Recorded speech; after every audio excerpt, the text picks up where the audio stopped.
খেলো ইণ্ডিয়াত সমৰ কলাত অসমৰ লগতে কলিয়াবৰলৈ গৌৰৱ কঢ়িয়াই আনিলে এগৰাকী 10 বছৰীয়া কণমানিয়ে।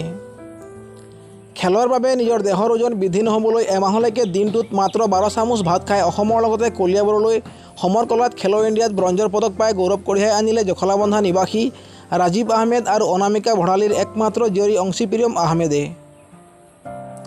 4 বছৰ বয়সৰ পৰাই সমৰ কলাৰ গুৰু বিপ্লৱ কুমাৰ শইকীয়াৰ নেতৃত্বত অসমৰ বাহিৰৰ বিভিন্ন ঠাইত সমৰ কলাৰ খেল প্ৰদৰ্শন কৰি বহু মেডেলৰ লগতে সন্মান বুটলিবলৈ সক্ষম হৈছে।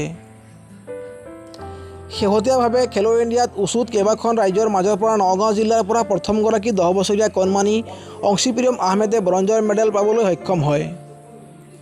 আমিও এনি এক্সপ্ৰেছৰ তৰফৰ পৰা অংশীপ্ৰিয়ম আহমেদলৈ জনাইছোঁ অশেষ শুভকামনা। News desk report, any express.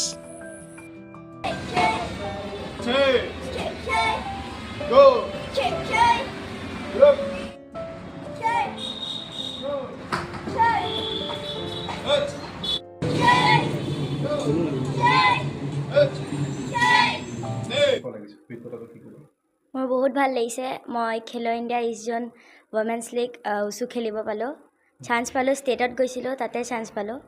তাৰপিছত মই ব্ৰঞ্জ মেডেল পাই আহিছোঁ খেলো ইণ্ডিয়াত। বয়স কিমান তোমাৰ? 10 বছৰ। 10 বছৰ ন? কোন ক্লাছত পঢ়া? 6ত।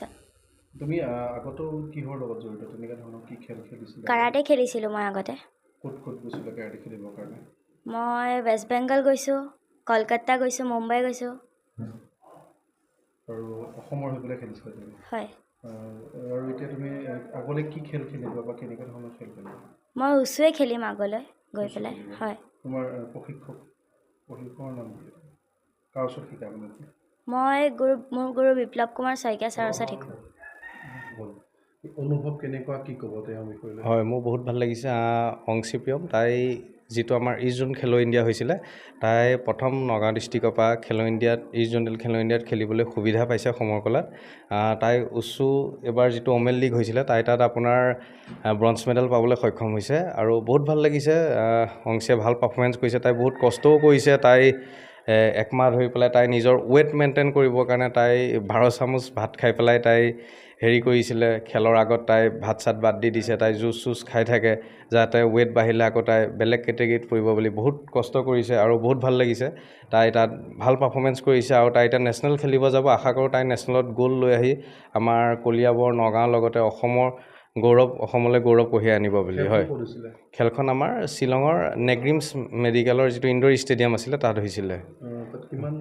তাত বহুত আমাৰ ইষ্ট জোনেলত যিখিনি ষ্টেট আছিলে, যেনেকৈ আমাৰ ধৰি লওক ৱেষ্ট বেংগল হওক, বিহাৰ হওক, শ্বিলং, আমাৰ মণিপুৰ, ত্ৰিপুৰা, তাৰ এনেকৈ বহুতখিনি ষ্টেটৰ পৰা আহিছিলে খেলিবলৈ। অংশীয়ে ৱেষ্ট বেংগল, মণিপুৰ, ত্ৰিপুৰাত এনেকৈ বহুতখিনি ষ্টেটক তাই হৰুৱাই তাই আহি পেলাই লাষ্টত ব্ৰঞ্জ পাবলৈ সক্ষম হৈছে। কিমান বছৰ বয়সৰ পৰা তাই 4 বছৰ বয়সৰ পৰাই প্ৰায় মোৰ ওচৰত ট্ৰেইনিং কৰিছিলে। তাই কিক বক্সিং কৰিছিলে ফাৰ্ষ্ট, ফুল কণ্টেক্ট কাৰাটে কৰিছিলে। তাৰপিছত লাহে লাহে তাই উচুত আহিলে। এতিয়া উচুত তাই বহুত কম সময়ৰ ভিতৰতে তাই ভাল প্ৰদৰ্শন কৰিবলৈ আগবাঢ়ি আহিছে। হয় হয় হয়, কাৰাটেৰ আছে, ইয়াত উচুৰো মেডেল আছে, তাই কিক বক্সিঙৰো মেডেল পাইছে, জুজিটছুও খেলিছিলে আগতে।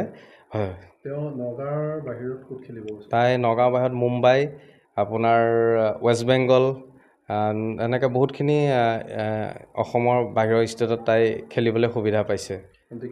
আপুনি বহুকেইগৰাকী শিক্ষাৰ্থীক বহুত দূৰণি জেগালৈ লৈ যাবলৈ সক্ষম হৈছে। কিমানমান আপোনাৰ ওচৰত এতিয়ালৈকে প্ৰায় 200+ ষ্টুডেণ্টে মোৰ ওচৰত ট্ৰেইনিং কৰি আছে।